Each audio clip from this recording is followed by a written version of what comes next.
Hello, everybody, and welcome to another episode of Let's Discuss Pro Wrestling Albums. Wrestlingman here, along with Jim Boy Star. And today we're continuing on with the WWF, with WWF The Music, Volume 2. Like I said, it's the first one was Full Metal. That was Volume One for those that might have missed it. So we did not skip WWF the Music Volume One. It was just called Full Metal. Mm-hmm. You just wanted to mention that real quick. Yeah. So this is Volume 2, as I just mentioned. This is going to be quite a album to review. I'll say that much. After I heard this, I was like, "Oh gosh, we got to review this." So, as you can tell, I'm thrilled. I'm Yeah, ready. you sound excited. Yeah. So, real quick, because this does tie into the first song. If you watched the last video, we are keeping track of how many times The Undertaker and Stone Cold Steve Austin appear on these albums. Well, we start with The Undertaker with Dark Side. Yep. So right now the Undertaker's up by one. Oh, no, by By two two. right now. By two. Sorry. Mm-hmm. Um. Again, what am I going to say about the Undertaker song? Now there is a bit of a difference on this one, I believe. Mm-hmm. Isn't this the one where um, they have him saying things at the beginning? Yeah, he cuts a promo. I Actually, feel it was from the Royal Rumble. yes, it is. Oh, that scared the crap out of me as a kid. For those that don't know, it's when the Undertaker fought Yokozuna in the casket match, and they had like 10 people come out to beat up the Undertaker, Mm-hmm. and we found out that the Undertaker has no friends at all. Exactly.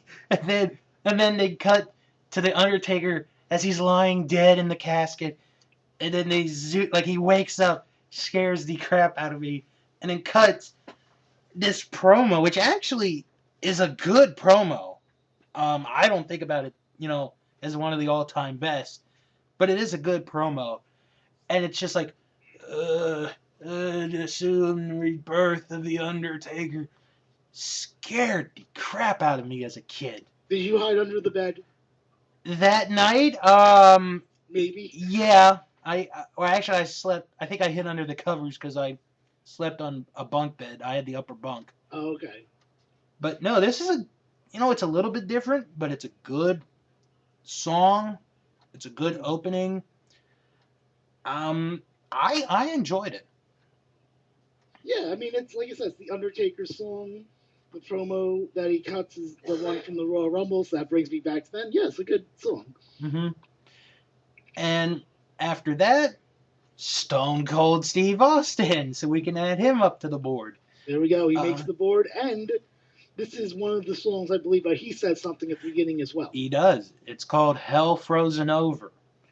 And I actually like the beginning where he's like, "You are completely pathetic." Right. And it just breaks in the song. And he does the same thing like Undertaker.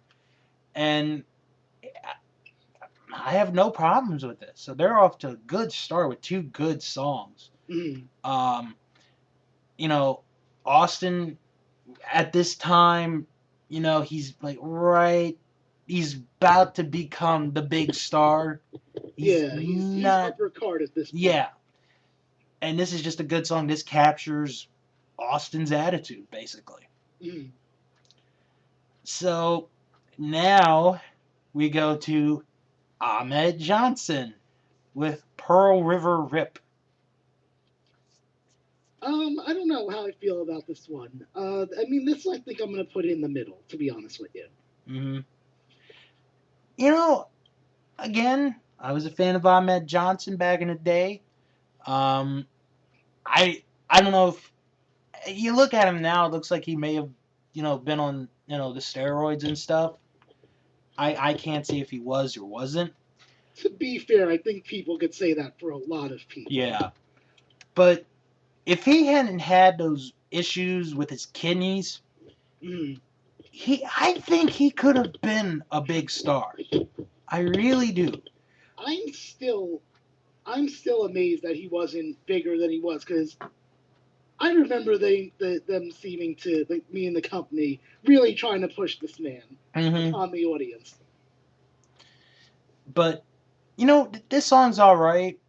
I think this song, and I know one thing that you've discussed a lot is how certain songs, like if you used it for another person, Mm. it would not work. I think this one could work if you gave it to Oh, somebody sure, else. absolutely, I agree with that.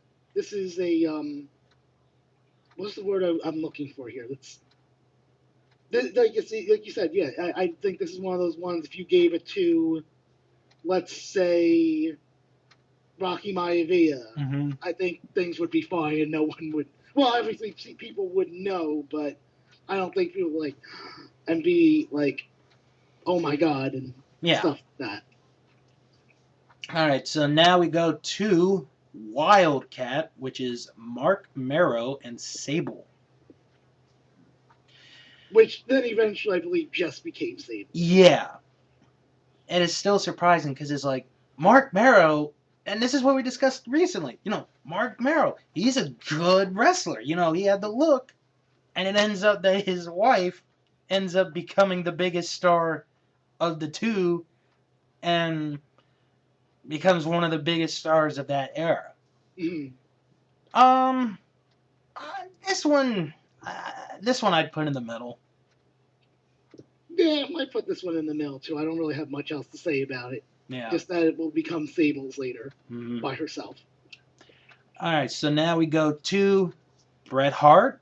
Here we go. Yep, with "You Start the Fire." Why did they? So okay, yeah, this was not his song, obviously. Right. This was just a song. Mm-hmm. He didn't say anything on there. I don't believe. No, I don't think he ever did. I'm not sure why they decided to put this with Bret Hart. I remember there was a music video for this that had him in it, but outside of that, no clue to this day why they decided, here's a song called "You Start the Fire." We'll associate it with Bret Hart. No clue. Maybe he started the fire for a lot of people, especially the women. And if you read Bret Hart's book, he slept with a lot of different women around the world. That pimp. I mean, what do you think of this song? It's a good song. I like the song. Yeah. I just wouldn't associate it with Bret Hart. If you I'm made just it, wondering, is it like because, all right, we're trying to put all these people on an album. He's one of our top guys, mm-hmm. so he's getting this song. It's like whether he likes it or not. It's like if you made this song, like this could have been one of those like highlight package songs for like, here's the WWF, we're number one, or for a pay-per-view at the end when they show the highlights. Yeah. It is a good song. I just wouldn't associate Bret Hart with it. No, I agree with that.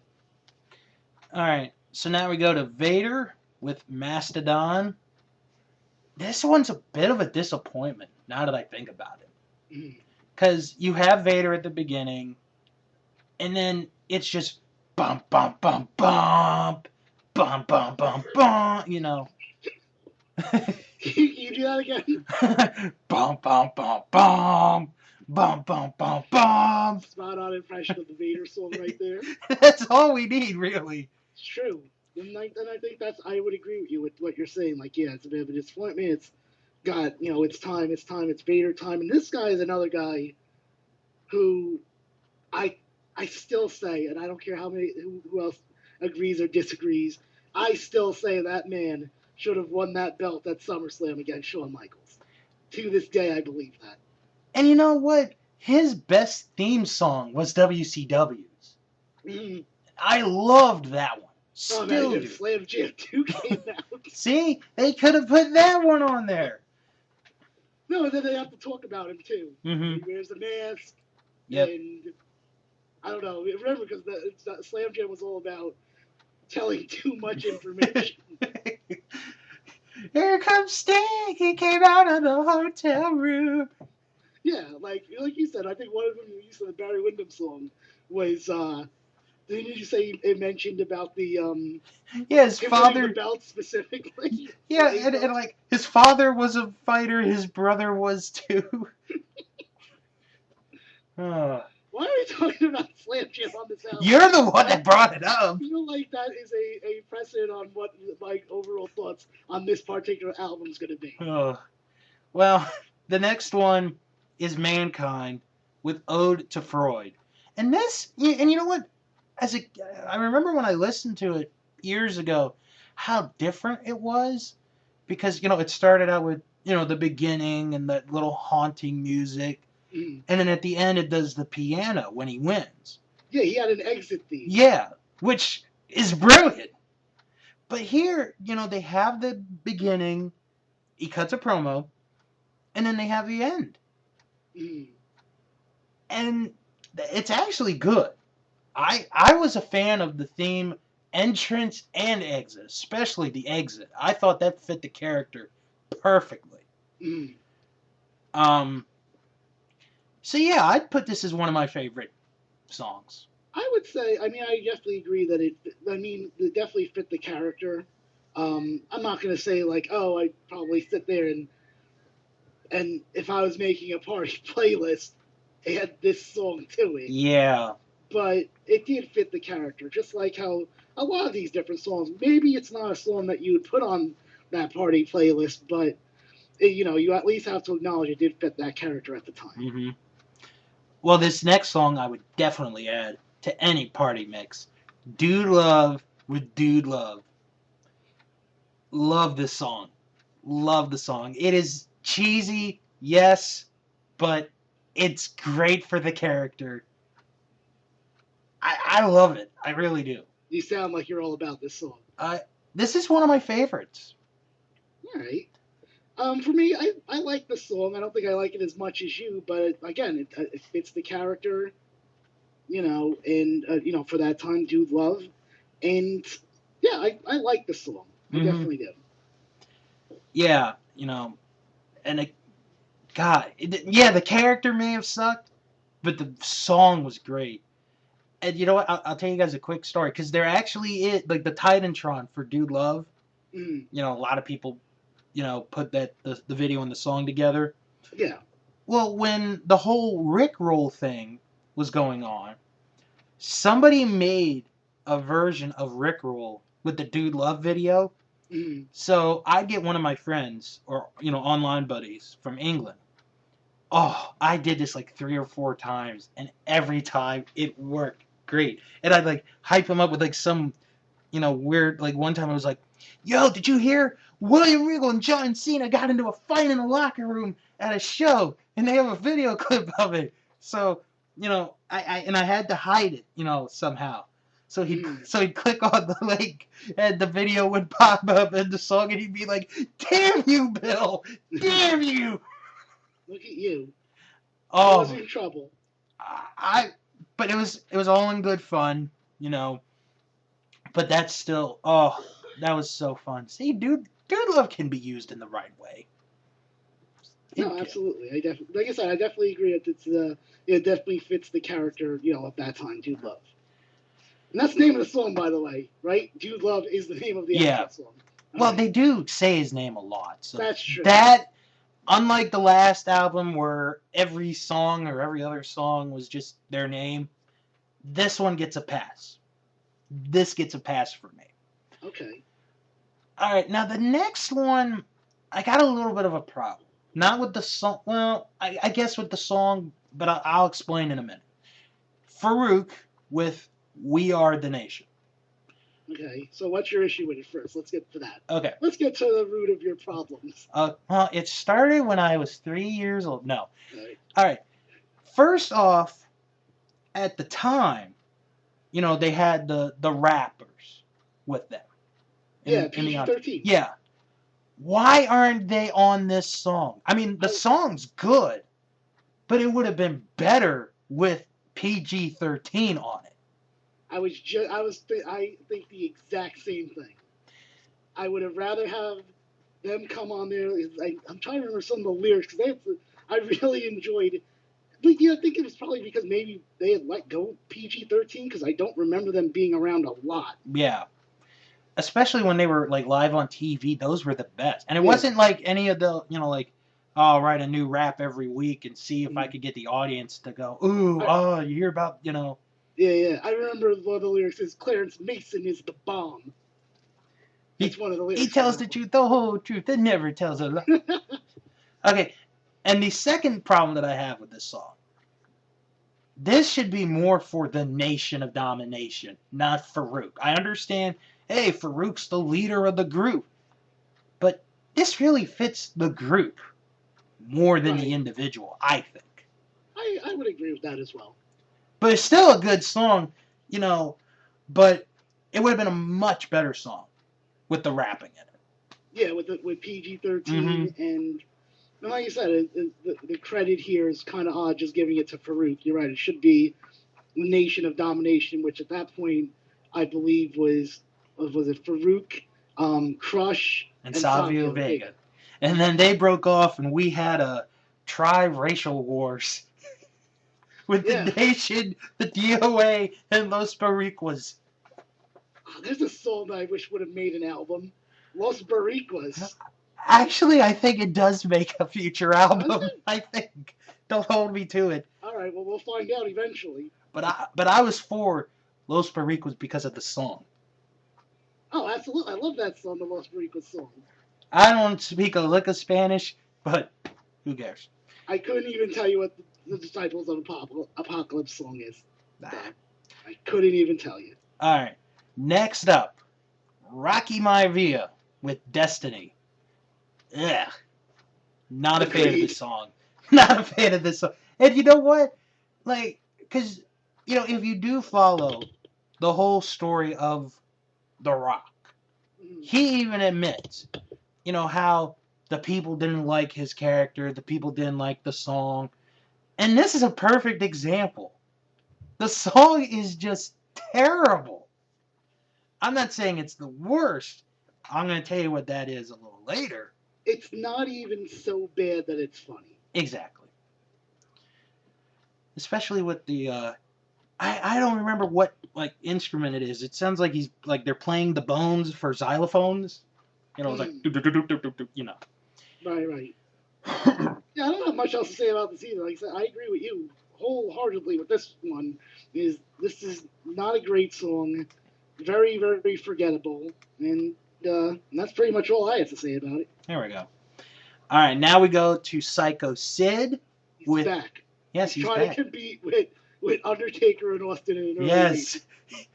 This is called Snap. And this is another one where somebody cuts a promo. But Sid, with all the nonsense, his promos were interesting. They were. It's a little bit different. I think I prefer his theme to this. What, the last version? Yeah, the last version. I would agree with that too. I'm okay with this one. I mean, it's not the best, of the promo songs.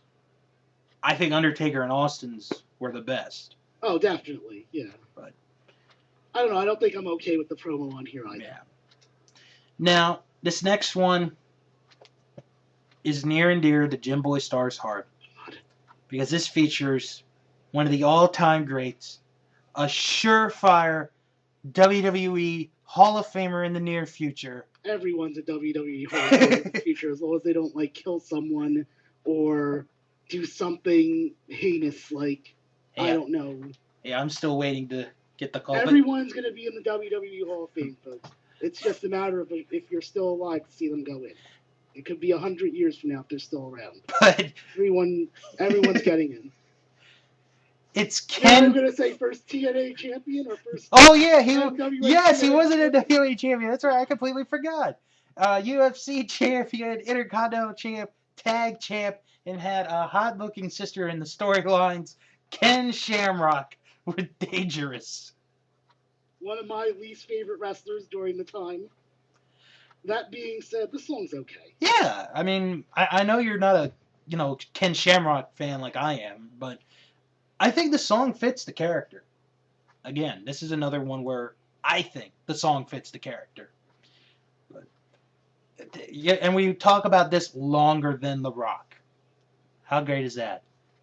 What that this song? Well, I mean, half Then of we're it's, talking about this song. to be fair, half of that's me not liking Ken Shamrock.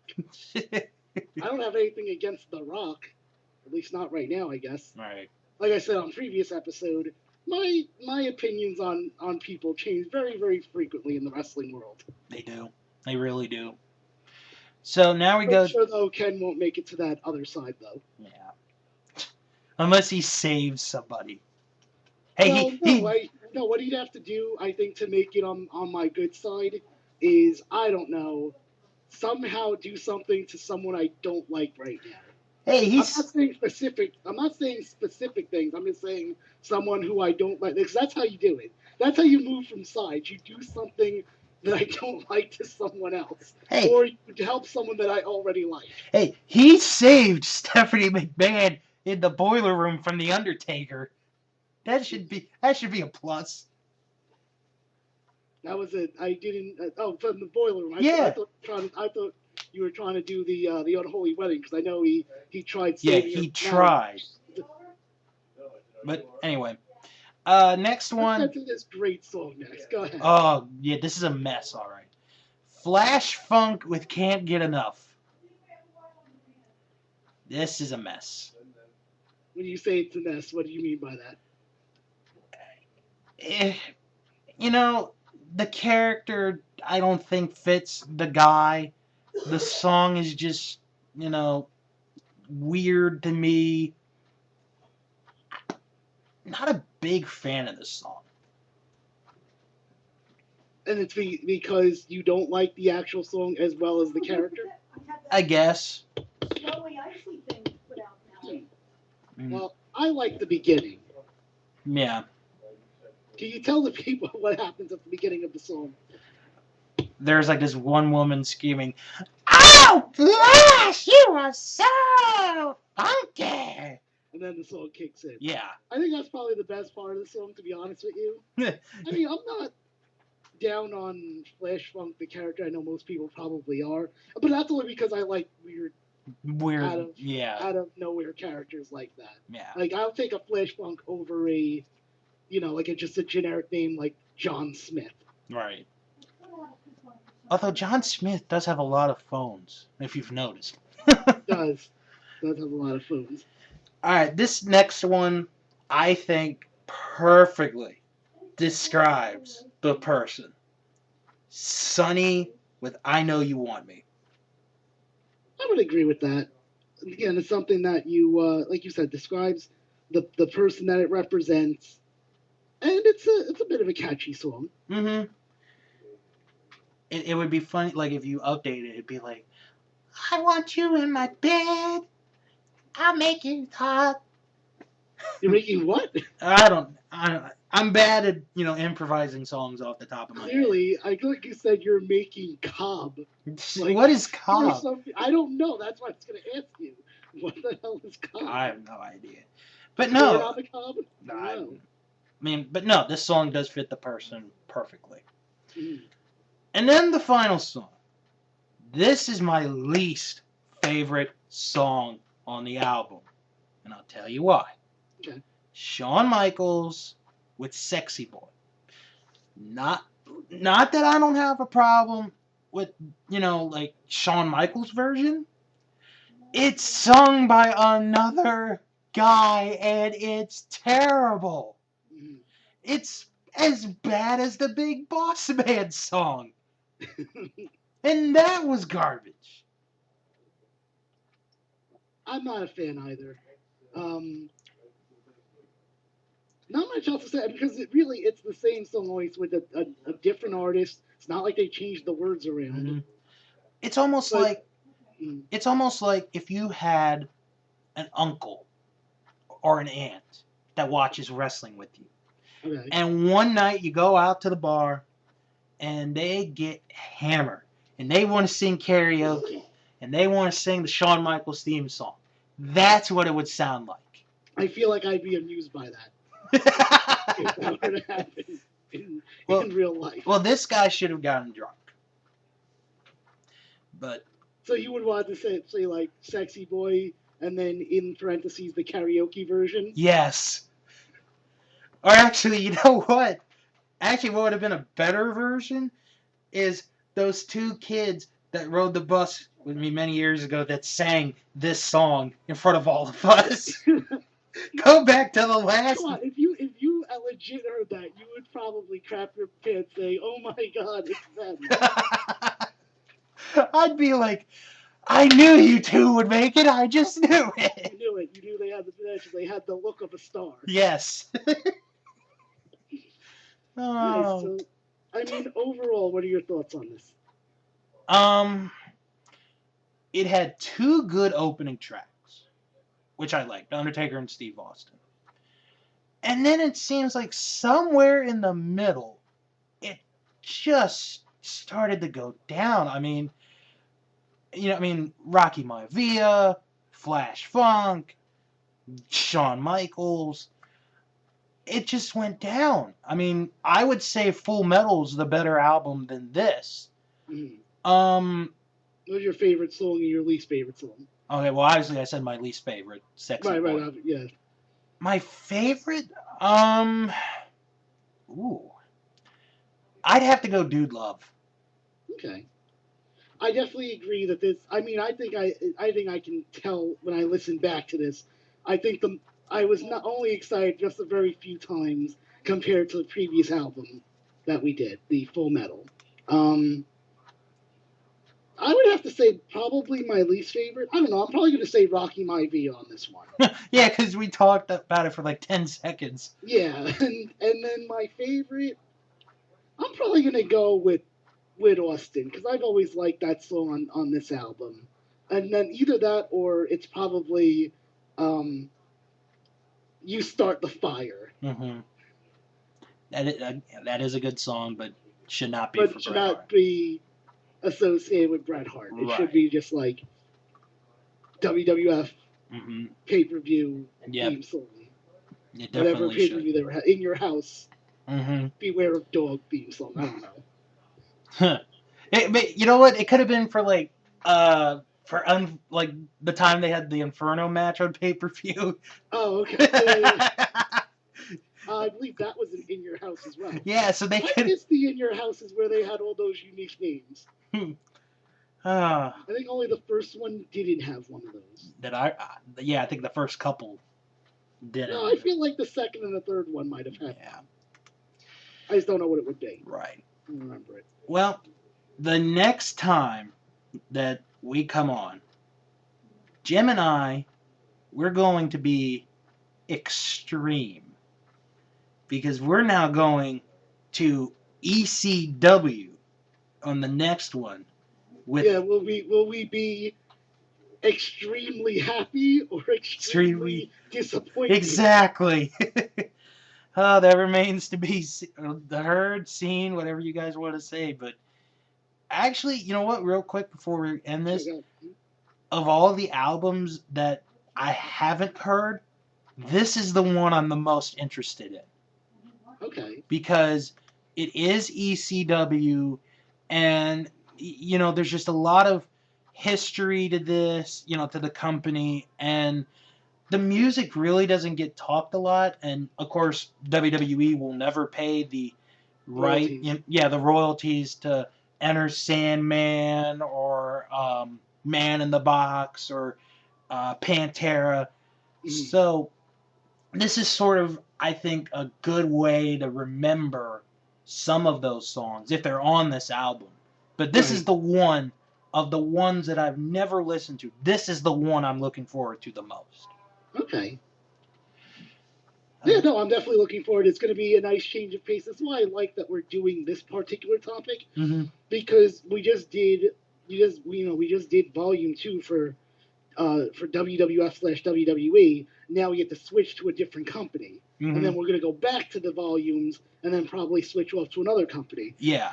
Because that's what, going through the history is all about with these music albums. See, the thing is, for me, I know there's probably someone out there, probably not even just one person, probably a whole bunch of people that are doing the same thing where they're doing, I'll review, WWF/WWE Volume 1 through, I think they went up to 10. I'm not sure on that one, but Okay. but this is where things are different here, is because we also have gone to WCW and we'll be going to ECW as well. And we're going. And TNA. Yeah. Sorry, I forgot all about And them. and eventually we will be going back to WCW. Mhm. In the Oh, future. yeah, we will. Oh boy. So So excited about that one, yes. Of course, for all the updates, www.sunsetflipshow.com is the best place. Twitter, we got Twitter, Facebook. I think the only thing we don't have is Instagram, too. which would be a little bit disturbing. Or like what would be on there? Just pictures of you.